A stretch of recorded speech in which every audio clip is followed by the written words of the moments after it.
lovely panelists come up. We have Lars from Isaiah. If we can have you join the stage. Clap it up for Lars. We have Katie from Maine. And this is somebody else I'm looking for. We got Sarah from Women Employed. And I think that's our panelists.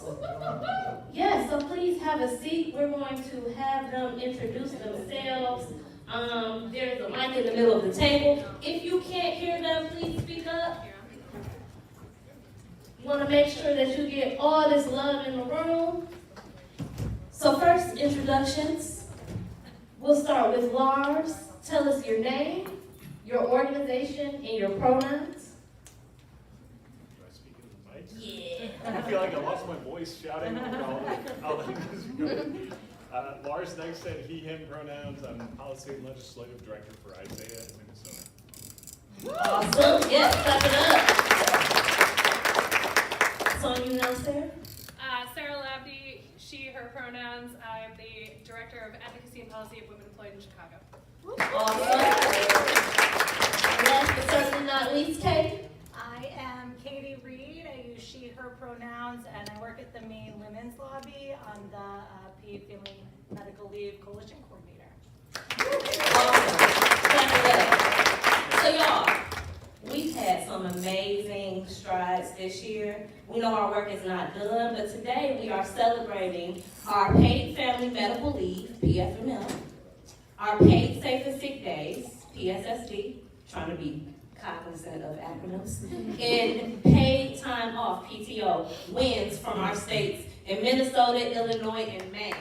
So clap it up for those. And we know we got more wins coming, right? Yeah. So each panelist, you're going to answer the question, and we'll go down the row. And please, if you have any additional insight that you'd like to add, please do so. So my first question is, what did you win, and what was the road to winning like? Go ahead, Lars, all on you. Can I use that? Yes. Yeah, it's something happened to my voice and try to clear the frog in my throat. Can you hear me now? Okay. So Lars Negsted with Isaiah in Minnesota. We're a statewide network of faith-based organizations and more working for racial and economic justice. So hopefully my voice will hold out here or come back. So we won paid family and medical leave.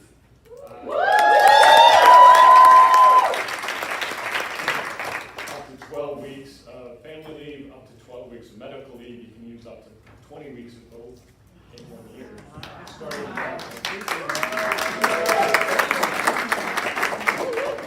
We started fighting for this in 2014, so it wasn't a quick and easy fight. In 2015, the legislature passed some funding to create a design and implementation study. That became the basis in 2016 for a bill that passed the Minnesota Senate. Then at that point, the Republicans controlled the Minnesota House and nothing happened. Then the Republicans controlled both chambers for a couple of years and nothing happened. All that time, there was a few of us kind of keeping the faith and keeping the torches burning. And then the Democrats took the House in 2018, so they started passing paid family medical leave in 2019, in 2020, 2021. We went through 10 committees each of those years. More and more grassroots leaders involved, sharing their stories, speaking out, organizing, building the demand. We made it part of the Democratic Party platform. The whole party kind of adopted this as a priority. So that last fall, when Democrats took both the House and the Senate and the governorship, we had the trifecta in place, and we were ready, and we finally passed it this year. So.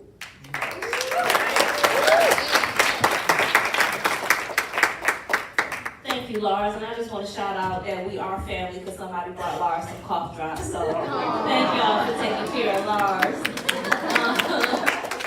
It's on you now, Sarah. Did you want to talk to that mic? You want to come up? Am I loud enough? Can you hear me from here? Can you hear Sarah? No, Yeah. Okay. So Illinois passed what is similar to Maine's program, similar to Nevada's program, a paid time off, up to 5 days of paid time off. for any reason. So that includes obviously sick and safe days, but also vacation, to see your kids' school play. Like those days are yours to use however you feel like using them. And we have been working on paid sick days in the state. We had to look back at this. That's how long ago it has been. Our first bill was introduced in 2008. And at the time it was paid sick days, it evolved into paid sick and safe days. It passed both chambers at various times. It never made it through both chambers and to the governor's desk for reasons that will surprise no one, that included politics, that included just like time running out and things like that. And then eventually, I think, the pandemic should have done more to get this across the finish line, but even then, we still ran into some challenges, and it took us until the final day of lame duck session, like the final hours of lame duck session this year in 2023, in order to get it across the finish line, and it was signed in March. So now all workers in Illinois have access to up to 5 days. It is paid time off for any reason. It is an hour of leave for every 40 hours you work, and it includes a pretty wide swath of the we're pretty proud that it includes a lot of workers, and there aren't that many carve-outs. I'll talk a little bit about the ones we don't want, but it's a strong start.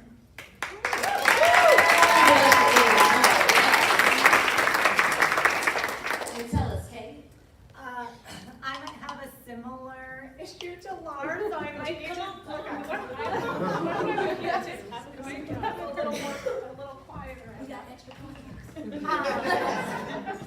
So, as my coworkers won't really be surprised, I thought about this, like, what was the road to winning? And I was like, oh, it was a long and windy road, and we had ups and downs, like telling that story. But really what happened, what I think is the start of this campaign was in 2019. We really moved forward to make this happen, and then the pandemic obviously happened and put a stop to that. And so in 2021, our lead sponsor on our current bill that we passed this year for paid family medical leave put out a bill for to establish a commission to study paid family medical leave, and that took about 2 years. So they released their final report in February of 2023 with the intention that thoughtful planning over those 2 years would result in a bill that our coalition could really get behind. We were with them, that commission, every step of the way for those 2 years. We worked to make sure that it was well represented with folks from our coalition and from the community being a part of it. And then, so that's the road. And then this year there was a lot of like, hurry up, let's get this out, the report's out, let's get the legislation out, and then a lot of waiting. And then a lot of hitting the ground very fast and running with it in May and passing it at the end of June, and the governor signing on in July. And a part of that is because our coalition was very thoughtful, knowing that this commission had extended their work and looked ahead and saying, this is going through an election season, we can't guarantee what's going to happen, and had a plan B of a ballot initiative, which I really think helped this campaign get across the finish line through the legislative process. So, yeah. Awesome. Clap it up for Nancy. So you heard them all speak about a similar thing, which is that it took some time. Young folks like to call them the ops, but there's always going to be opposition, right? But with community and teamwork and perseverance, you saw what could be done, right? So we know we got other states out here that's about to launch their campaigns or are actively working in their campaigns, which is a perfect segue. Share with us one of your proudest moments of getting here, winning this campaign. Lars?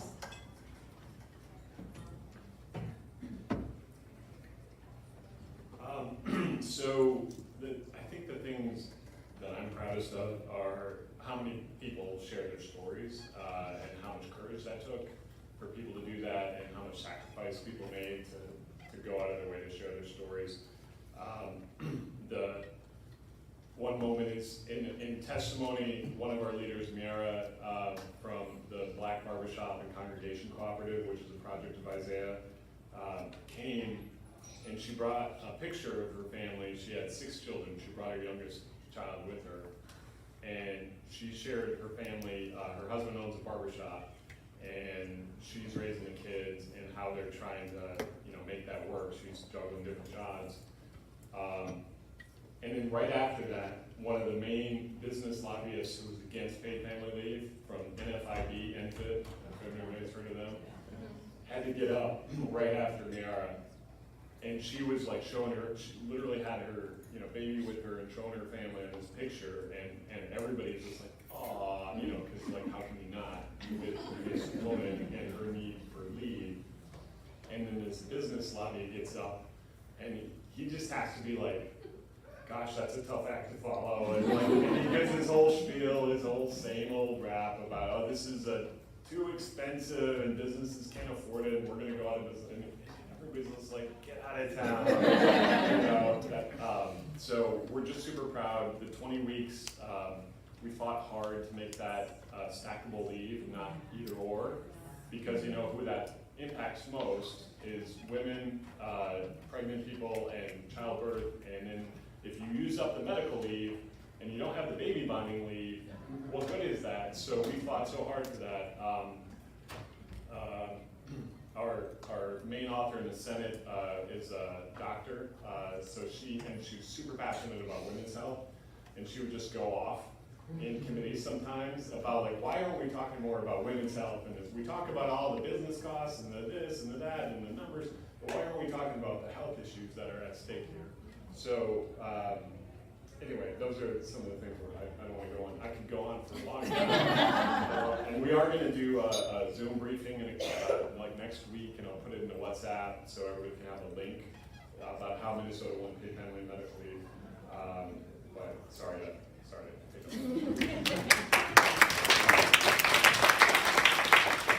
Nothing wrong with a shameless plug.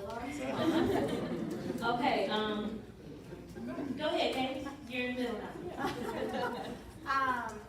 There are a couple things that I personally am really proud of, but I think as our coalition we're very proud of. I think one of the biggest things is that we built,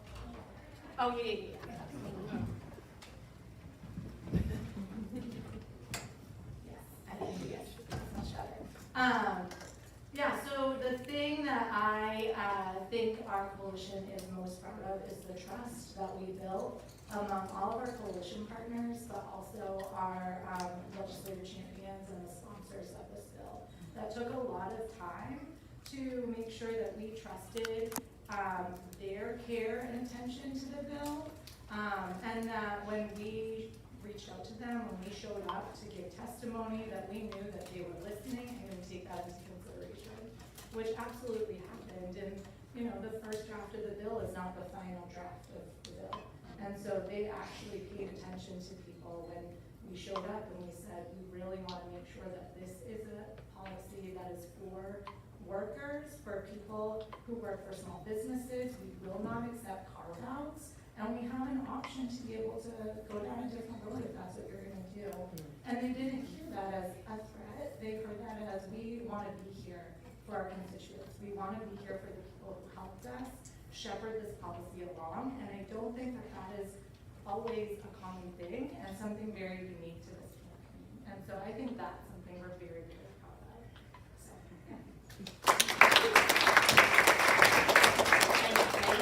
yeah. All right, I'm gonna try and do it. I can be loud, I think. Might be for the recording. Okay, well, we'll see if it's loud enough.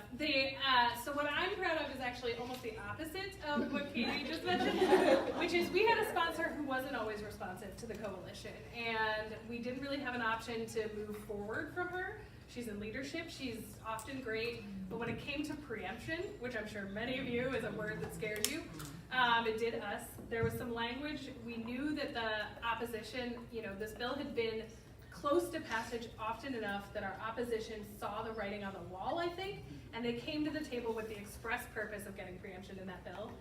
And so what I'm really proud of is that our coalition stood very firmly on the side of preemption would be tremendously damaging to the future of this work and to workers' power in their own communities, and we will not allow it to move forward if preemption is in the bill. And we successfully fought that fight. And eventually we were able to, get the sponsor to really understand how damaging preemption when it comes to this would have been for worker power in their communities. And somehow the business community also went to neutral. It was truly amazing. And I think if we had not stood together, that bill would have passed easily over opposition, because the Republicans would have been on board, I think, and we wouldn't have actually gotten as much, we would have had a bill with preemption, and that would have been damaging for all future bills. What is preemption? Sorry, preemption, yeah. So in Illinois, for instance, and many other states have done this as a matter of course, what it would have done is given the state the ultimate authority to do anything related to paid leave. So instead of communities in Illinois, local communities can pass their own programs. So like Chicago has its own paid leave ordinance and law.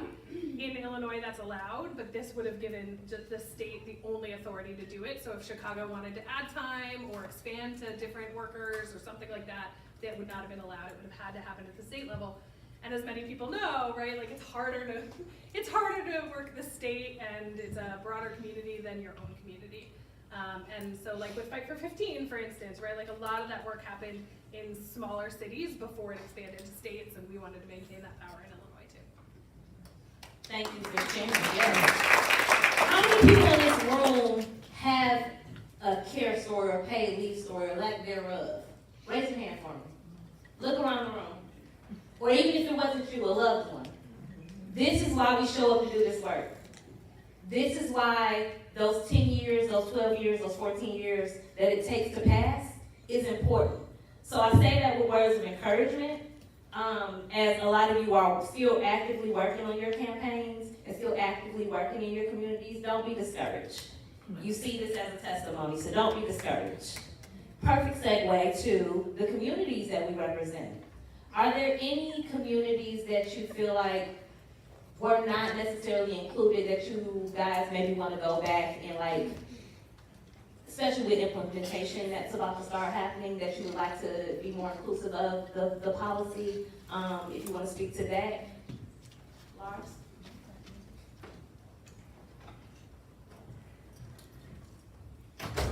Yes, a couple things about inclusiveness. One is we fought hard for inclusive family definition. Share what that is for those that may not know in the room. Inclusive family definition means that some people wanted it only to apply to kind of like your immediate family, like the FMLA definition, which is very narrow. But a lot of us have been fighting, and this network has been really great about fighting for a very broad, inclusive family definition, so that our language now says it's a long list of like, it's, you know, your grandparents and your granddaughters and grandsons are covered, and your siblings are covered, but also anybody who has a reasonable expectation of care. Mm-hmm. So this is language from Washington State, similar language that made it into our bill. So we had to kind of fight a little bit with our author at one point, who had kind of a narrower definition. She didn't want to kind of broaden it, because she didn't want to have to relitigate and go more expansive. But then when the federal bill came, the Build Back Better language had the more inclusive language. We pointed to that and used that kind of as leverage to get the more inclusive family definition. Gender Justice, which is a key coalition partner of ours, fought hard for that, testified about that, had a lot of people sharing their personal impact. We had a study about rural impact of paid leave and how there's non-traditional family relationships often in rural areas. So that was important as a rural equity piece as well. And then the other thing, there were carve-outs. Our legislature in the Senate, there was no votes to spare. 34 Democrats, 33 Republicans. So you couldn't lose a single vote in our Senate. In our House, you could lose 2 votes to pass something, because there was only a 3-vote margin there. So, and we lost 2 votes in the House. So we passed this with no margin at all. And there were 3 kind of examples of carve-outs. The school boards and school administrators came and said, teachers should have babies in the summer. And they should plan their families. Yeah. And author in the Senate, who's a doctor, the women's health champion, was like, if you want to go tell teachers that their babies don't matter, you go tell teachers that, but I'm not going to tell them that. It's a great quote, a great clip in the testimony. So we kept that out. The teachers union was a great partner in our coalition. They had school counselors and school teachers and school board members all testifying about, we tried to plan our family to have our babies. It doesn't work that way. My wife had 3 miscarriages. I've been through it. You know, it does not, you don't plan for it, and it's way more common than anybody knows, especially dudes, right? So you gotta educate the people. Agricultural workers, there was talk about keeping agricultural workers out. Minnesota's like the second largest hog producing state, the largest turkey producing state. It's a big ag state.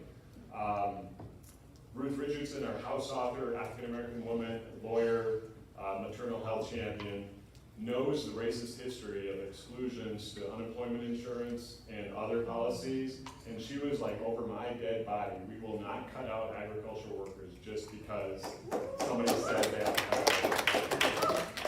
So she cut that out. The one carve out was seasonal hospitality workers. One of our senators up in the north part of Minnesota wanted like resorts not to be covered, so we could do a favor for the resort owners. But we managed to get that really narrowed down so that the seasonal worker originally was any job under 150 days, and it was very broad and very problematic. But it was narrowed down so that employers have to apply for this. They have to report it every year in a report that will be published. They have to notify workers that they're being hired for a job that this benefit will not be eligible for. So that's how we kind of kept those. You know, it's too bad that there are still some workers that won't be covered, but it's a pretty universal coverage other than that, so we're pretty proud of it. Thank you, guys. She said, not over her dead body. Kate.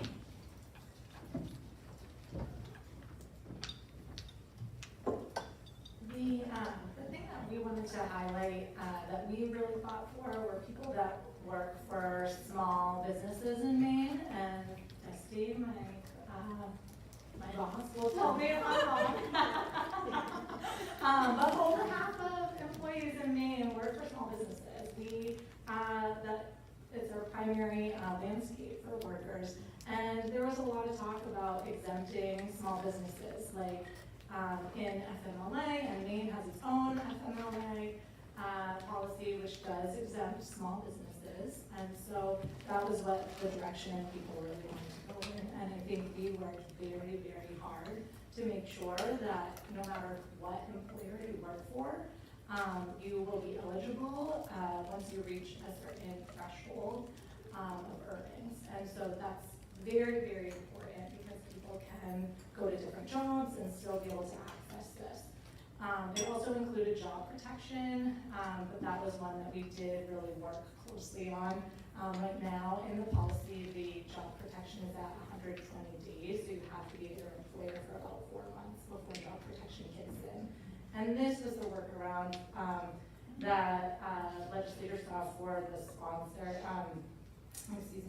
for the seasonal workers. So Maine has a huge tourist industry, and business owners express some concern about holding jobs open when their business is actually no longer running at the same capacity because the season was over. So that is why we made that compromise. And yeah, those are some of the things. We are really proud of the fact that the inclusive family definition was not something we had to really fight for. It was something that was expected to be in the initial draft and stuck with it. So there were some wins that we had that way that they're like, we're prepared, but didn't need to because people had listened leading up to the policy being developed. What's FMLA? Oh yeah, Family Medical Leave Act.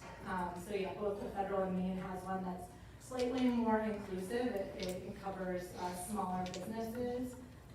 So. Thank you. And thank you for holding us accountable with explaining the acronyms.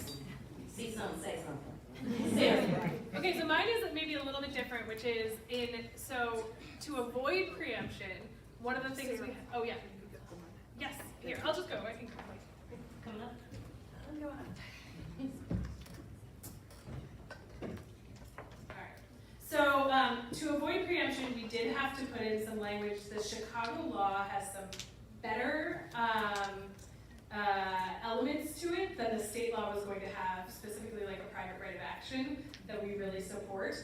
And so rather than overwriting the Chicago law with this law, we gave the Chicago law like top standing in the state. So, but the Chicago law is limited to its reasons for leave. And so instead of being as inclusive as the state policy, paid time off for any reason, it does have kind of like the traditional basic and safe day reasons for leave. And so what we are working on now is really getting Chicago to at least at minimum expand its reasons for leave, but also really looking at how we can have Chicago once again be the leader in the state to include its people with more more time for leave, more carryover and things of that nature. So for us, sort of the carve out was allowing the city of Chicago this time to improve its law without having to get on board with the state law, so we could maintain that private right of action, but also potentially expand it to be more inclusive and some more similar in some ways to the state definition. So there are some other carve-outs in the state law, like university workers and things like that, that over the course of 15 years got decided and weren't relitigated, which I would also change. But really, I think our focus now is trying to make sure that workers in Chicago at least have a minimum that is the paid time off for any reason, similar to the state law. Before we get to our last question and open it up for questions, I do want to acknowledge that there are states and folks in the room that also had other wins that may not be these wins. So if you could either stand up or shout out your state and what you guys won, because that's important to know, like, this work continues. Like, your work is not unseen. You are appreciated in this movement and in this work. So come on, don't make me point you out. Come on, yell out your state and what y'all won. Nevada expanded pay for Medicaid clients and services. Amen. Go ahead. Repeat it, she said. Oh, I'm sorry. Say it one more time for me, please. I was getting coached by my comms team. Nevada expanded Medicaid payment for doulas to cover Medicaid patients. All right. Thank you. Come on, who else? Don't make me call you out. Marilyn? Y'all gonna make me do it. Y'all, come on. Monique? We now have a floating mic. Yes. Louise. Thank you, Louise. See, look at that family values that work, huh? Teamwork together. Teamwork make the dream work. Come on, I know that's not the only win we have. Come on, y'all. Lynn, I'm gonna need some backup because they acting funny. I got you. Come on. Rhode Island. Rhode Island, we expanded abortion care for those who are on Medicaid and state workers. Thank you. Yes, shout out to Rhode Island. Who else we got? We define what win means to us, right? So it doesn't have to be an actual policy win. You could have knocked on 10 doors. Come and on, that's your now. win. So whenever you want to shout out about your team and what you all have done in 2023, let's give some praise to that. Yes. Right? What's your win? Thank you for the backup, Erica. Hawaii. Y'all launching y'all paid family medical leave campaign? Come on now, Hawaii. In the Olympic support that HCAN has done, Hawaii Children's Action Network has done for Maui, we have had some rough times since the pandemic, but they have especially had a rough time these last couple of months. So shout out to the work that you all have been doing in addition to the paid family medical leave campaign. We got a hand up over there. And thank you, Marie, for running the mic. Is it on? Yes. Oregon just implemented paid family medical leave on September 3rd. Progressive, inclusive family definitions, which by, I would just say luck, was also being used now for our paid sick days. So, big win.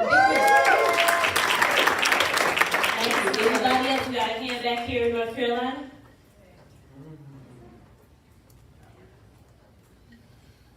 Ours is a very local one, but we've been pursuing a strategy to get local employers. We're preempted from like Charlotte saying, oh, you have to provide paid leave here, right? But we have been like, okay, that's not gonna stop us. We're still gonna make sure more people are covered. So we've been approaching local governments, cities and counties as employers, because in some parts of our state, they're the biggest employer there. And they compete with other employers for staff, right? So we recently got the very small town of Brevard, North Carolina. We've got most of the major cities already to pass paid leave and to pass living wage floors for municipal employees.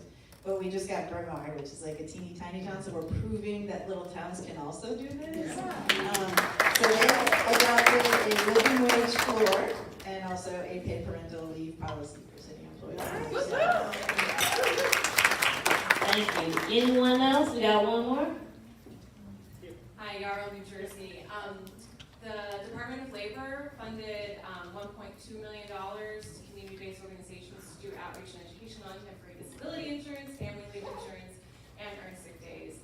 And that was something we required them to do when we expanded our paid family and medical leave law, but it actually included earned sick leave, which was great, and they did more money than what we required of them. So we're really excited about that. We also passed a temporary worker bill of rights as well. All right. We got one more. Hi, in Washington State, we were able to change the rule that will now allow foster parents who move on to adoption to get an additional, don't call it additional, to also kind of restart the clock so they can qualify for 12 more weeks of paid leave. So they can take 12 weeks for fostering. After a couple years, if they adopt, they can get an additional 12 weeks. Also 12 weeks for becoming an official parent, I guess. Yes, clap it up, y'all, for all of the wins. Local, state, federal, big, small. It's because of us in the room that we continue to do this work. So as our final question before we take questions, and again, thank y'all for finding the mic, because baby, my knees was sad. Any words of encouragement for those in the room? Starting with you, Lars. Absolutely. So, and if I can also just add on some other Minnesota wins. So Take Action Minnesota led the statewide paid sick and safe days. So we won that. We won a child care reimbursement rate up to the 75th percentile for child care providers. Child care workforce compensation support, so ARPA dollars have been used, or American Rescue Plan Act dollars have been used to fund, to help support child care workers. And the state took that on and is $600 million of child care workforce supports. We restored the vote to 55,000 people on probation and parole. We restored access to driver's license regardless of citizenship status. We expanded Minnesota Care, which is a public health insurance program for low-income Minnesotans, to all undocumented Minnesotans, adults and children. So a lot of it's like 10 years worth of wins this year in Minnesota, it was just an insane amount of good stuff that happened. So the words of encouragement and advice, I guess, it's about the power and it's about the organizing. We were asked to, Lynn asked us to come up with a quote on the spot, and my quote that came to mind was Frederick Douglass: "There's no progress without struggle." And you gotta find the meaning in the struggle, and you gotta kind of celebrate the wins, just like we were now, however incremental they are along the way. So, so keep that up. I also want to say small business voices were essential. Mel Coe is here from Main Street Alliance. You want to wave, Mel? Organizer. Even having a few small businesses testify each single time is so important. Even if it's a tiny coffee shop or no matter what, just to take away the narrative that businesses don't want this, because businesses do want this. Businesses care about their workers too, especially small businesses. And so get them involved in your coalition and don't give up hope. And don't just necessarily leave that to somebody else, because we all know somebody and you can just encourage them. Everybody has a story about Pay Family Leave.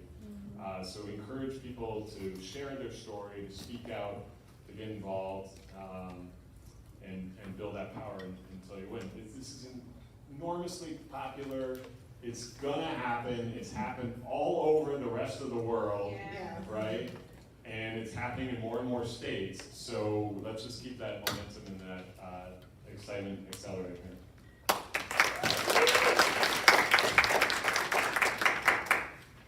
I would say just remember the importance of relationships and building those connections with other people.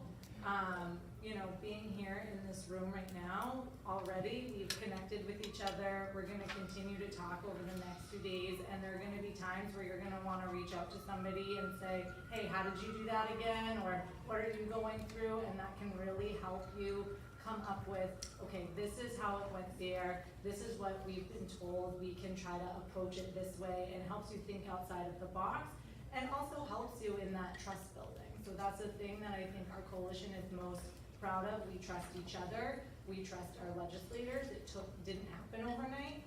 We had to build that over time, and trust is experiential, you know? It takes that time to have that continued experience of someone saying they're gonna do something and then following through with that. And that's how you build that trust on and on. And that's not gonna stop. I think I shared that earlier today, is now that we had this win, it almost feels more daunting to move into implementation, because that's where we're gonna get down to the nitty-gritty rulemaking, and we wanna know that we have the trust in our Department of Labor, that we have the trust in our legislators that shepherded this policy along, that they're gonna stick to what they passed, and I think that goes a long way, and that we have the trust in our coalition to stick with it. You know, our coalition isn't gonna go away now that we have this legislative win. We're still gonna be there, and we're still gonna be showing up. And I think that our members, our coalition was a handful of organizations when we started, and it was over 40 organizations by July of 2023. And that means we had thousands of other members of each organization behind this. And those members trusted their organizations to be able to show up for them, to be able to share information back to them, so people knew what was going on. So that is my sort of hope, is that we can build that trust among each other and get to know each other and build those relationships.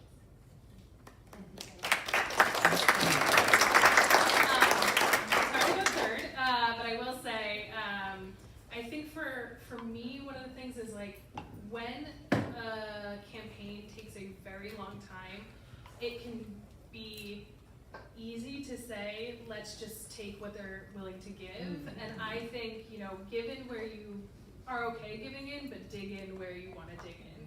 Because it is very important that you don't give in to the, like, I think very human nature of like, we cannot do this another year, we cannot sit through another negotiation, we cannot do, but like, there are things worth digging in on and fighting for, and make sure that you're not falling sort of prey to the idea that anything is better than nothing, because that's not true, and that's how many of our communities have ended up, you know, excluded from policies that don't work for them.